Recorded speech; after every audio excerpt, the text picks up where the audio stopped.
Thank you for opening this final recording. My name is Phil Doran, and I've been taking you through some of the main points to consider when determining which Incoterms rule might apply to your sales model. This presentation is broken down into 4 short sessions, of which this is the 4th and final, and I remind you that the recordings are best enjoyed and understood if watched in sequence. In the current group, the C prefixed terms, the seller sells documentation, not cargo, and takes none of the risks in transit, notwithstanding that they appoint the carrier and prepay the carriage or the freight charges.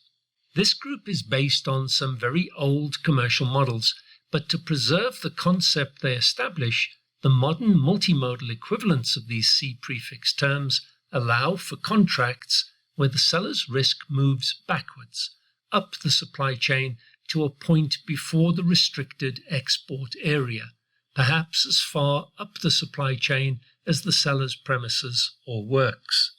Meanwhile, multimodalism gives the seller the opportunity to control the supply chain input costs to any point in the buyer's country, be it a place of arrival, a port, an airport, or perhaps an exact inland address, such as the buyer's premises.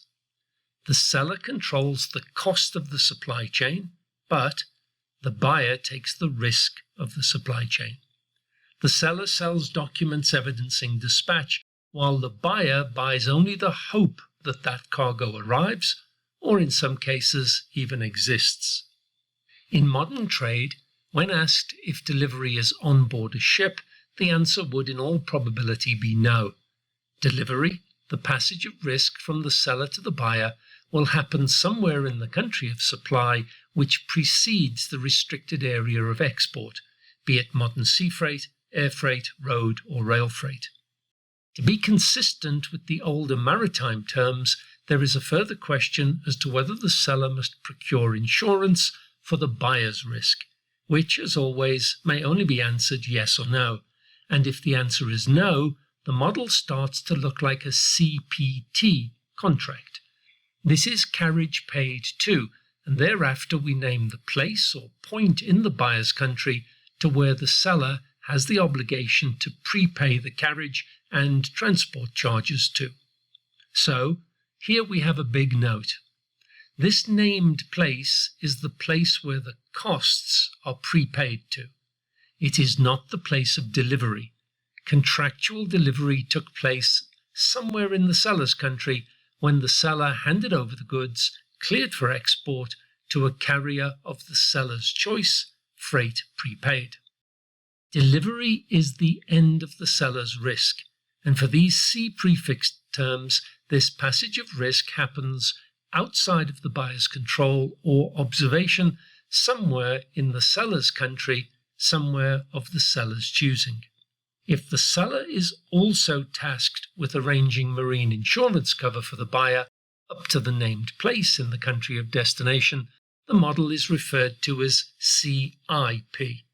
This is cost and insurance paid to a named place in the intended destination country.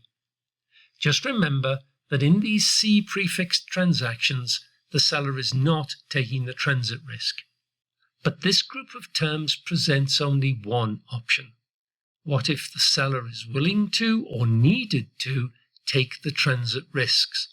The seller still controls the supply chain costs, but contractually they are bound to deliver the contract goods to a named place or point in the buyer's country.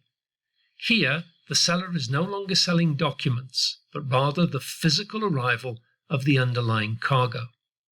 As the seller wishes to take the transit risk, it is their intention to be bound to contractually deliver only when the cargo arrives at the named destination place in good order. If this is the seller's intention, the next question determines if the seller's costs and risk also include the import clearance process in the buyer's country. Once more, we need to answer yes or no. So then, does the seller's price include the import customs clearance, risk and cost? If the answer is yes, then for all forms of transport, the seller takes the risk and cost to get the goods to a named place in the buyer's country, customs cleared. The named place may be anywhere which can be accurately named, including the point of first arrival, for example, the airport or the seaport. The goods are delivered to that named place, still loaded on the seller's delivering vehicle. Again, it may be any form of appropriate transport, not just a road vehicle. The delivery address could, for example, be, as I've just said, an airport, in which case the seller's delivering transport could conceivably be seen to be the arriving aircraft. Crucially, the seller must arrange and take the risk and cost of all import clearance formalities, including the payment of all applicable duties and taxes. The next question on the decision tree is then, does the seller arrange import clearance in this manner? If the answer is yes, the Incoterms rule is DDP. This represents delivered duty paid, and the written term will specify the destination address, place, or point.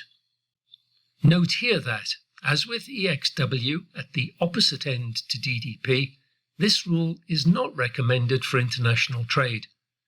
It is perhaps more common in international trade that the seller does not undertake the risk and cost of import clearance, and our answer to the question therefore becomes no. There is then one final distinction to be made, and that is whether or not the seller will arrange the unloading or discharge of the delivered goods once they arrive safely at the named destination place. This, of course, begs the question as to what is the intended definition of the word unloaded. With certain types of cargo, the word unloaded perhaps becomes synonymous with unpacking. Then again, if the delivery address is the buyer's premises, then the word may mean the discharge from the delivering vehicle. But as a multimodal term, anything is possible, and it would be prudent of the parties to define, in the terms and conditions of their sales agreement, just exactly what this final act of delivery entails. We know it is at the seller's risk and cost, but the detail needs to be disclosed and clear. What then are our choices? Does the seller's price include the risk of unloading? The answer may be no. We then know that regardless of how the seller gets the cargo to the named place, the risks and costs pass to the buyer at that named place while the goods are still loaded on the vehicle or device which arrives at the named place. We know further that the buyer must arrange the import clearance process at their risk and cost. As a multimodal term, the named place can be anywhere in the country of destination, including a port or an airport. Our alternative is to answer yes, that the seller's price does include the unloading of the goods at the named place. Well, this contract is identical to the former model, but now the seller must arrange to discharge or unload the goods, hopefully in a manner described in the sales agreement, to avoid any confusion or uncertainty. Once more, bear in mind that this is a multimodal phrase, and the delivering transport need not be a road device as illustrated here. An aircraft, a vessel, or a train could be the delivering device if the named place is suitably described. Once more to our flow diagram. We know the seller has the risk and cost to a named place, but do they take this further risk and cost of unloading? Yes or no? If no, then we have a DAP contract. This is delivered at place, with the place thereafter named in as much detail as appropriate. The contract goods arrive at that named place on the seller's means of transport, and the buyer takes the risk and cost of discharge or unloading as applicable. If the answer is yes, and the seller is responsible for the risk and cost of unloading, then the term is expressed DPU, delivered at place unloaded, better expressed perhaps as delivered at the named place unloaded. This is similar to the above, but the seller takes the risk and cost of whatever unloading comprises for that given commodity, model, or place, or as documented in the sales agreement. In both instances, the buyer must take the risk and cost of import clearance. Now we have addressed the second half of the available Incoterms rules, those that are prefixed with the letters C or D. And just a reminder that the distinction between these two types of contract is covered in a lot more detail in Module 6. And at this point we have completed our flow diagram. But this decision tree is not Incoterms. It's a decision tree, which I like to see as the equivalent of being a map of the world. It gives you a broad idea of what's going on. This, however, is Incoterms. And if the flow diagram is a map of the world, the text of Incoterms is the street index. It guides you exactly, and it can't be summarized, turned into a diagram, or reduced without losing some of its integrity. It's really important that you remember this. And know this to be true as well. There is more to commercial terms than meets the eye, and the devil is always in the detail. This has been an introduction to the Incoterms rules and the concepts they elaborate and articulate. I encourage you to acquire your own copy of the text, to read it, to study it, and to come to understand why it says what it says, and equally why it omits to say those things it omits. If you'd like to increase your understanding of this subject, please note the following additional modules. However, note further that these modules work best if you have a copy of the official text to work with you as we work through each of the concepts and applications of the various rules. Thank you for having taken the time to listen to me. Cheers.